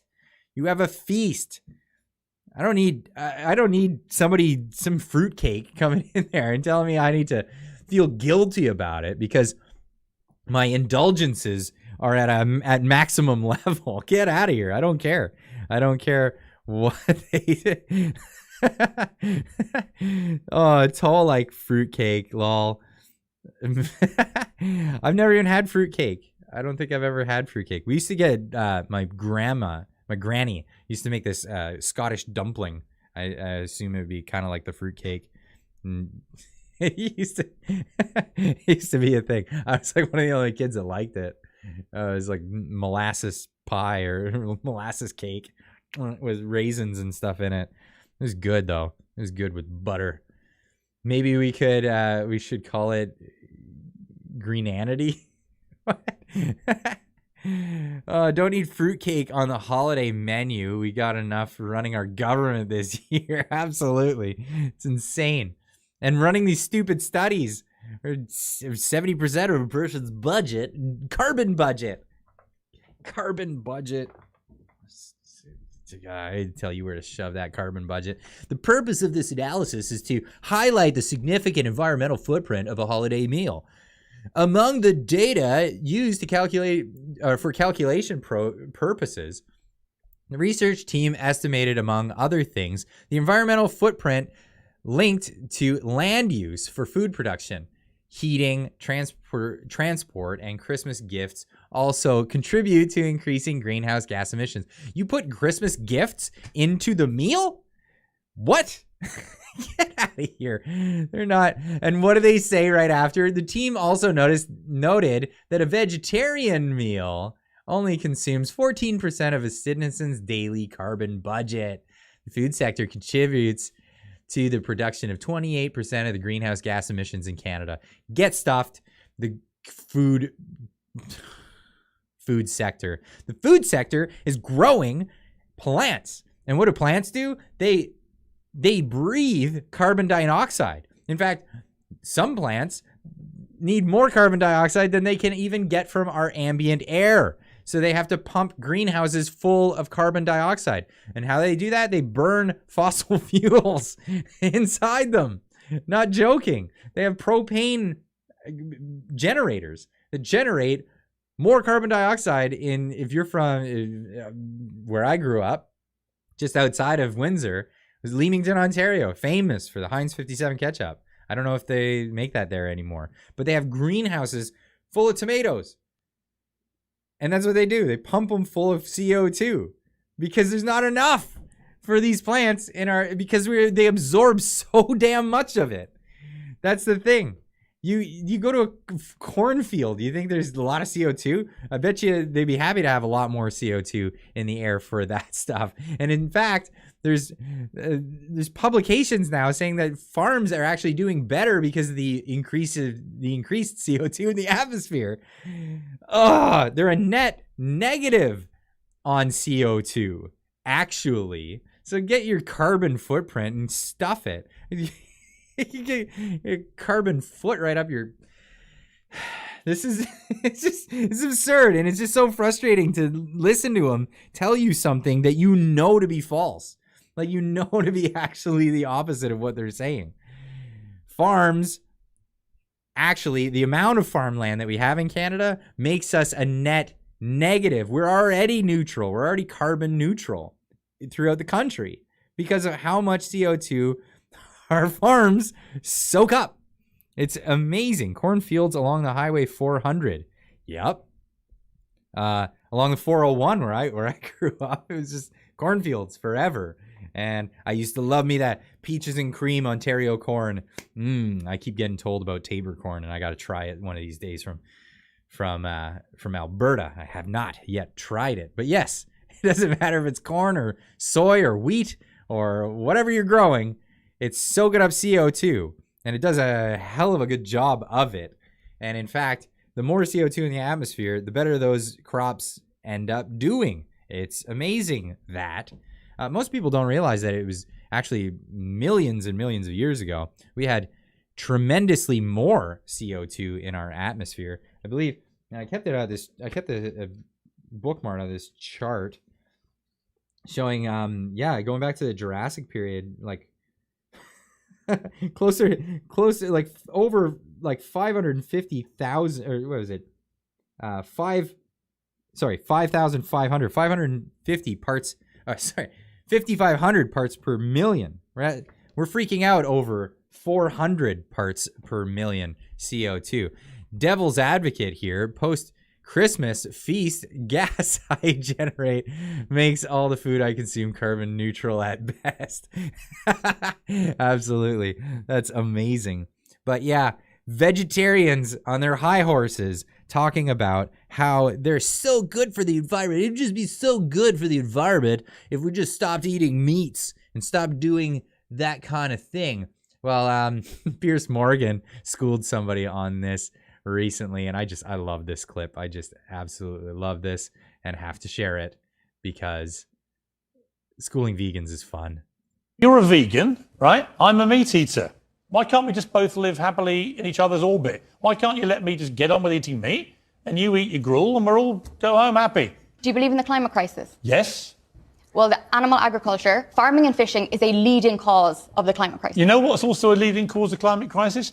Planes which carry vast amounts of your avocados and your almonds from California and fly them thousands of miles to your table here in your vegan cafes. And then they also go in trucks. And that is an environmental hazard too. So you're not only are you killing billions of bees, you're destroying the planet. And yet you have the brass neck to sit here in between munching your almonds and your avocados and start preaching to me about how virtuous you are about not killing animals. You're a vegan, right? I'm a meat. I love it. Absolutely. Soy boys. You hate that guy. Yeah, Piers Morgan, he's one of those guys some of the stuff he says, you just, but other things, he's spot on, and he's totally spot on about this. talking about vegans, and they're on their high horse, right? They got to be on a high horse, telling you what to do with your life. We got to come to a point in our lives, in society, where you got to realize people are just going to do what they do. And no matter how much you whinge and cry, they're not going to change their way of life for you, especially when you suck. Your ideas suck. The amount of vegans that are like, actually, I heard about this. There was a vegan on YouTube. I wish I knew who this was again. But it went on the attack against veganism. Because she discovered how awful her health had gone after being vegan for a number of years, and you know, all like malnutrition. Malnutrition is a bad thing, and it used to plague us as humans because of poverty, but for some reason it's plaguing people in the rich world, in rich countries, because of veganism. It's ideologies. Another one of those mind viruses. Yeah, okay, I get it. You feel sorry for animals and all that stuff. But at what cost? At what cost? And here we go, lecturing people about how it's damaging the environment.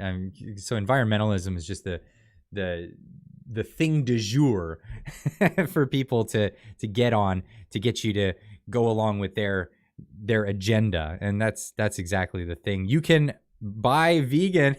You can be vegan on Taborcorn, but add butter and Alberta steak with it. Absolutely.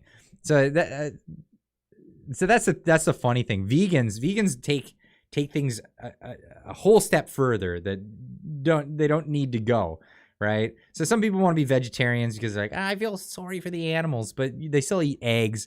They'll have dairy products, all of that stuff, but they won't eat the animals. I know vegetarians that eat fish.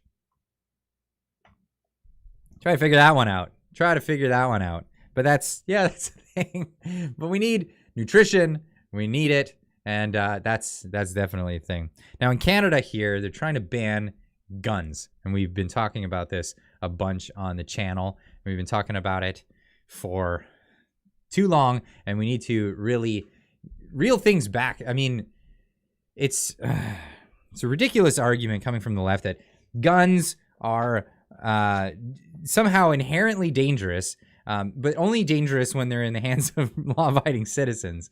They're most dangerous in the hands of law-abiding citizens, evidently, and that's what we're kind of getting. Thank a cow for eating grass so you don't have to. Yeah, that's what real food eats, right? Goodness. So moving on to this topic, I wanted to get into this. Gen Xer, oh, that's an interesting one, had this clip, put it on Twitter. Banning legal guns will have zero impact on Canadian gun problems, as pointed out in this video. Why focus on law-abiding people while soft on criminals? Honest question. And let's have a look at this clip. So we should all be.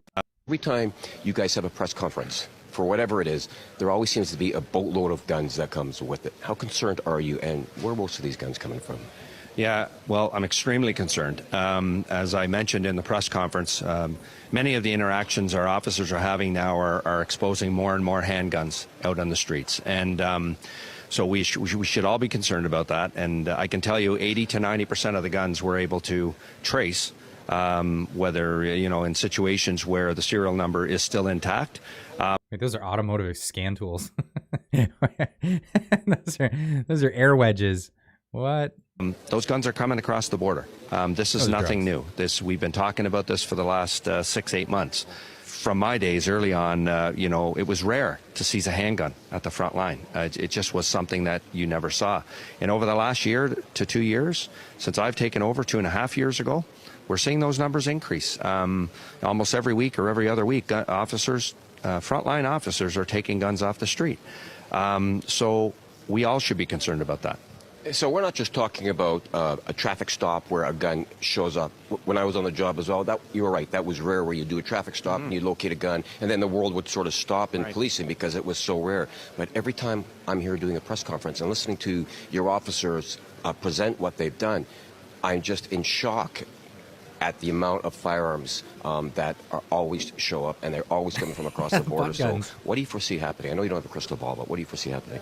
Yeah, I think what needs to happen is a coordinated effort across the province between all police services. There's a nexus between organized crime and guns, right? So that's why when I said, when you look at this and you look at organized crime groups that are stealing vehicles and guns show up, it just reinforces that these are members of organized criminal entities here that are committing these crimes. And wherever organized crime seems to find itself, we end up with drugs and guns finding itself there too. And we'll continue to focus on organized crime, guns and gangs, and doing our very best to keep the community safe.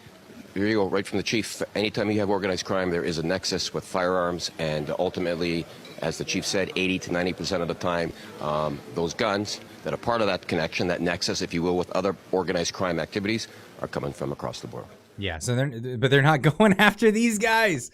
Well, clearly the police are, but the politicians are going after law-abiding citizens with firearms that are not weapons of war or weapons of gang fights or any of that stuff. They're hunting rifles. A lot of these shotguns, hunting rifles, and even, well, the butt gun, as we covered, because they're just arbitrarily just adding these things to the list. Now, one thing Trudeau was famous for saying recently, butt bullets, that's funny, recently, was that Canadians don't have a right to self-defense with a gun. And that was something that he said right here. You can't use a gun for self-protection in Canada. That's not a right that you have in the Constitution or anywhere else. If you try and buy a gun and say it's for self-protection, no, you don't get that. You get it for hunting. You can get it for sport shooting. You can take it to the range. No problem, as long as you go through our... Well, there is a problem because of what he's trying to ban right now. But so this was before Bill C-21, of course.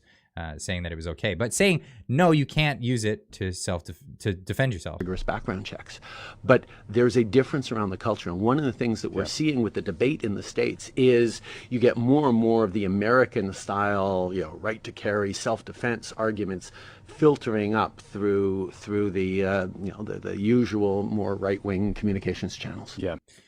Right wing. Because it's always left or right. It's always got to be a left or right issue. Guns are not a left or right issue. There's a lot of people on the left that own guns and farm and shoot animals to survive. This is a thing that people do. But some people also do believe that Canadians should be able to have a right to self-defense and use tools to change the course of what's going to happen in a situation, especially if law-abiding people law-abiding people should be allowed to have these things, but we all know that criminals are not law-abiding people. Why would they abide by these laws that are telling people that they can't have guns? Well, interesting development on this story. Now, this is from the saltwire.com, Atlantic Canada News. Appeal court affirms, let me get rid of this thing. Appeal court affirms finding of self-defense in 2019 Halifax shooting. And this goes exactly against what Trudeau actually said here. The Nova Scotia Court of Appeal has upheld a provincial court judge's decision acquitting a Dartmouth man of attempted murder and 3 other charges from a shooting outside of a Halifax nightclub because he was acting in self-defense. What? Devante Denzel McNeil, 29, was one of 3 people charged after several shots were fired outside of a former Jamaica Vibes restaurant on Dresden Row on August 9th, 2019 at about 12:27 a.m. McNeil, DeMarquise, Shane Beals. Why do people have like so many names in their name? And Jerry Vontaze Downey stood in trial in Halifax Provincial Court last year. The shooting happened after a dispute between 2 groups inside the bar. McNeil's lawyer, Ian Hutchinson, did not call any evidence at the trial. He conceded his client was the shooter, but argued McNeil fired the handgun in self-defense about 10 seconds after he exited the bar and perceived that the threat from Robert Chan, who appeared to be pointing a firearm at him from the other side of the street. Interesting thing. Sorry, just catching up on the chat. Alberta needs a second and introduce Second Amendment style firearms rights. No more of this privilege crap. I agree with that. There should be a right to self-defense using tools and arms. I mean, we can make regulations around certain things, but we should have protections against the government confiscating these types of things. We should be able to protect ourselves and anything you would do with that tool, the tool being a gun. Judge Gregory Lenihan in June 2021 decision found McNeil not guilty on the 4 most serious charges he faced: attempted murder, careless use of a prohibited weapon, pointing a gun without a lawful excuse, and recklessly endangering discharging a firearm. But the judge found McNeil guilty on 6 charges in relation to possession of a concealed .45 caliber firearm, which he had an obliterated serial number. So he got in trouble. He was charged on the firearms charges, but he was not charged for using it in self-defense. And that's a very interesting development coming from our courts in Canada. So basically what happened, without reading out the entirety of the rest of the article, this this court case happened, and then it had to go up to higher courts because they wanted to secure a guilty verdict on this one. But no, it went all the way up. And nope, he was acquitted on those charges. Now that doesn't mean that he didn't actually be found guilty of other things. The interesting part was he ended up getting time served at the end of it, and nobody who was involved in this did any hard time. That was the end of it. So these are criminals. These are actually criminals, and the criminals are okay. And the court has upheld that they were allowed to defend themselves using firearms, and that is a thing for us to remember going forward. And my son again trying to get in here, not having it anyway. But yes, you can evidently defend yourself using a firearm in Canada, as seen in this court case here. Now we'll see if other people try to defend themselves in the future, and how that'll go. Especially people that are not criminals, that are just trying to defend themselves from perpetrators, not criminals defending themselves against other criminals. But this is definitely interesting development in the firearms thing. Now, firearms groups say Trudeau's admission proves C-21 is a hunting ban. And this goes back to the C-21 bill, which I can't see this passing. I just cannot see it passing. There is no political will, if you think about it, in Canada for this to go through. I at least hope it does not go through. It's unbelievable. Now, you have to understand, the bill was a bill for handguns, to ban handguns. And then at the last minute, they introduce an amendment to it that ends up being 80% of the bill. 80% of the thing. It's outrageous.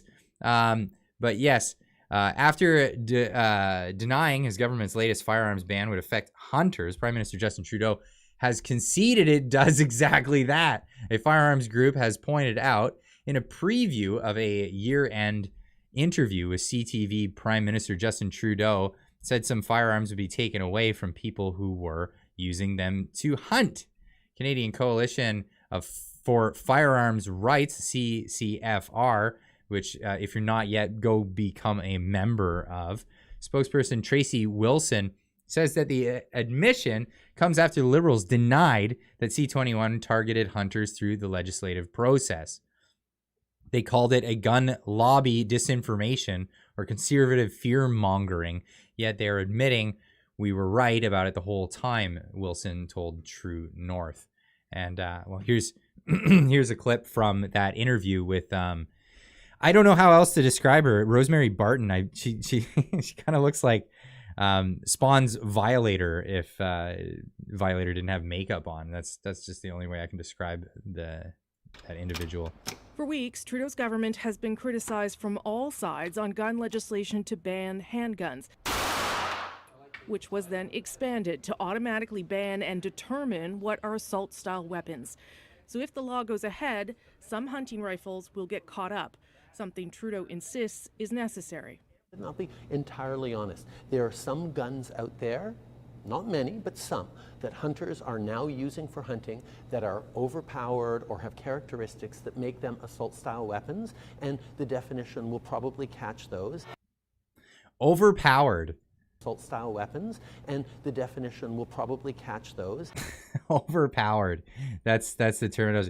Really, really interesting set decoration. I don't know what they're trying to do here. We got Rosemary Barton with just breads and cakes everywhere, and they're even doing like a little pan action right in front of another thing of pastries in the forefront. What were you thinking? Of course, from our modern Marie Antoinette, Justin Trudeau, let them eat cake. Yeah, that's right, Trog. Oh my God, this is just too funny. But yeah, Rosemary Barton, Trudeau's violator. The patriarchy. That's it. I've heard of butthole spreads. What? I've heard butthole spreads less shit than Justin Trudeau. Absolutely. God. What is the whole point of this? Anyway, so yeah, he's saying some guns. Who decides what's overpowered for a situation? I mean, they're not overpowered. I know he's probably talking about the SKS. A lot of people, the big issue here is the SKS. The SKS has been a hunting rifle forever in Canada. It's a semi-automatic hunting rifle, and it's yes, years and years and years ago, was it the First World War or something? People used them. They outfitted them to have like a different stock on them, and they used them in war, so they're using that excuse. Well, it's been used in a war, so you could probably find instances of any gun possible having been used in a war. And that's the thing. The SKS is a popular gun. Absolutely. SKS is a popular for hunting because it's cheap and reliable. Exactly. There you go. But they just want to ban it because why? First, it's scary because they look scary and they're ergonomic. And then it's the next excuse. It's the next push to more bans. Honestly, I see this M1 Garand. Are they on the list? I don't know. I don't know. But no, not SKS. That's the Chinese semi-auto. But yeah, it's a very popular gun for hunters, and absolutely. And you know, people don't just hunt deer; people hunt predators. And if you want to be able to have follow-up shots, if you don't make that shot the first time, and bolt actions or single shot guns don't always cut it. That's the thing. That's Ukraine bread in the background. Is that what that is? It's like Ukrainian bread. Such a weird set. Just such a weird set. And I can't figure it out. But yeah, our government's just getting so creepy. The government's creeping on everything, but then they start actually becoming creepy. One of the creepiest things I saw recently was this. Tammy put this out on Twitter, and this is in Canada. The Integrated National Security Enforcement Teams are now paying visits to your home for speaking out against Trudeau online. And this is put this clip in here. Statements about Prime Minister. Can you just state your name again, please, sir? Constable Ryan Davison. From? Integrated National Security Enforcement Team. Thank you. So we had received information about a post online in which you are making statements about Prime Minister Justin Trudeau. Things about like being hung for treason, drawn and quartering, and that sort of thing. So I'm just here to talk to you about that. So what do you want to talk about? Well, I wanted to let you know that you're getting dangerously close to making criminal threats with these kinds of posts. Can you just... Dangerously close. Dangerously close to what? Breaking the law? Dangerously close to making criminal threats with these kinds of posts. Can you just... Dangerously close to making criminal threats. Now, I don't advocate people saying the hanging for treason. I don't think we hang. I don't think we hang people in Canada. That's not a thing. We don't have capital punishment. I heard that it's still in the books that if someone's found treason, whatever. I don't advocate, like I always tell people, don't make those threats, like don't make stuff saying like stuff like that, even if it's your rhetoric, right?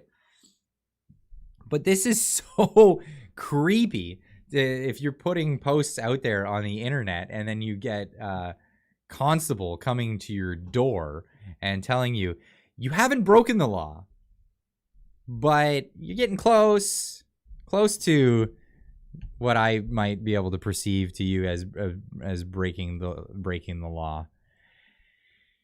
Yeah, this is a very interesting time. I know during the convoy, they dispatched police to go door to door to people's houses that were making posts in support of the convoy that were in Ontario, like people that were close enough to actually show up, or people that were saying that they might show up. They went out and passed out leaflets to say, hey, just so you know, it'd be illegal to go to the protest. And this is really getting creepy. It's really getting creepy at this point. And I just wanted to share this bit. I have no idea who this guy is. I don't know what he's been posting. You want a link to this? I'll give you the link to the Twitter. I have no idea what he was posting or who he is or any of that stuff. But if I can find out, I really am interested. I know in my Discord, I know some people have posted stuff like that, like saying like pictures of gallows with Trudeau and stuff like that. I get my moderators to get rid of that stuff. It's what they call Fed posting, right?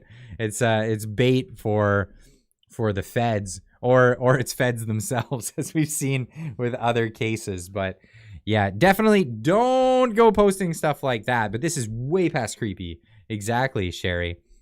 Showing up at your door because of whatever hyperbole you've been posting on the internet. So yeah, very Chinese-esque. Anyway, I got a few more things that I want to share with you guys regarding, well, that's right. How much we're becoming famous around the world for just how crappy our healthcare system is. We have here Canada's healthcare wait times hit a record high of 27.4 weeks. It's really, really bad what's happening with our healthcare system. If you want to, because there's parts of it that I just didn't even know. I was unaware of with how our medical system is even run.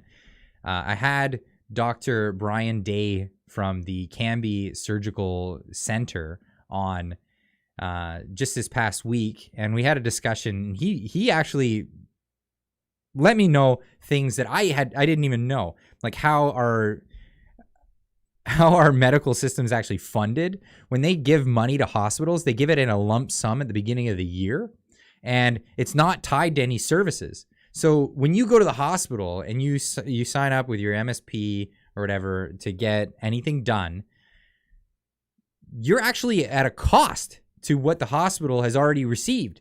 Your service is not tied through MSP to pay the hospital. No, none of that. That grants you the option of being able to get service at the hospital. But what they actually do is they pay the hospital at the beginning of the year. So any service that they give out is actually just at a cost to the hospital. It creates a disincentive for the hospitals to even do anything. And it's insane. And well, MAID, as it turns out, is actually the cheapest process. I think it's like $50. I believe I got that from Abigail. $50. $50. It's actually cheaper to euthanize a human being than it is to euthanize a pet. And that was just insane to learn. But, well, you got to have a sense of humor somehow. And, well, leave it up to the Babylon Bee. They've been going nuts with these. And honestly, I don't know how to use Discord. I tried and gave up. Sorry about that. Hi. This is another social media that we'd like to use. By the way, at the end of the streams, we go into the Discord. We have a fun chat with everybody. Everybody's welcome to join. yeah, come join me. I have a couple of wobbly pops in the Discord after the live stream.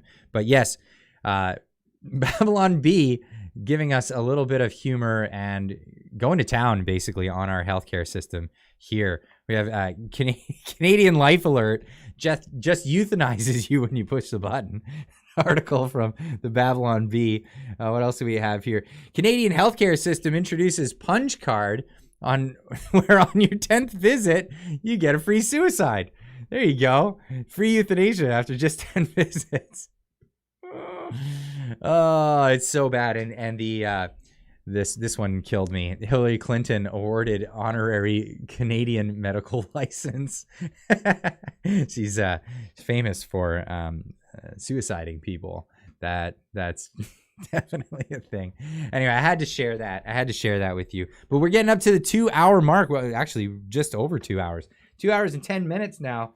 So we're gonna cut this live stream, but you guys can all join me in the Discord. Always, the link is in the description down below. Hope to see you all over there. Fairman's Toll, why don't you come join? And I don't know if I've ever spoken to you in person. Come join. And yeah, I'll share some memes. And I want to hear about you had that event on last week. I believe it was what was it called? It was I'm drawing a blank. I got the invite, but my mother-in-law was just coming to the country. My wife and kids were coming back, and I couldn't do that on that day. It was on the 17th, and I wanted to know how that event went because it seemed the Governor Bowl. That's the one. Awesome. Yeah. Want to hear how that went, and if you guys want to hear as well, come check it out. Oh yeah, the Ungovernable. That's what it was. The Diag Bowl. That's insane. Thanks, chatters. Clyde, have a great new year as well. I'll be here next Friday as well for the live streams. I'm gonna try to keep up as much as I can with news and stuff, but I have this whole week off my other job, my main job. So I'm trying to spend some time with the family, but there are stories, and as soon as I get near my computer, it's always just going to be like, okay, camera, turn it on, talk about the news. That's kind of the thing I do. So anyway, anybody wants to come join in the Discord, link as always in the description down below. We're going to go have some wobbly pops over there, and I hope everyone else has a Merry Christmas. And as always, keep on trucking.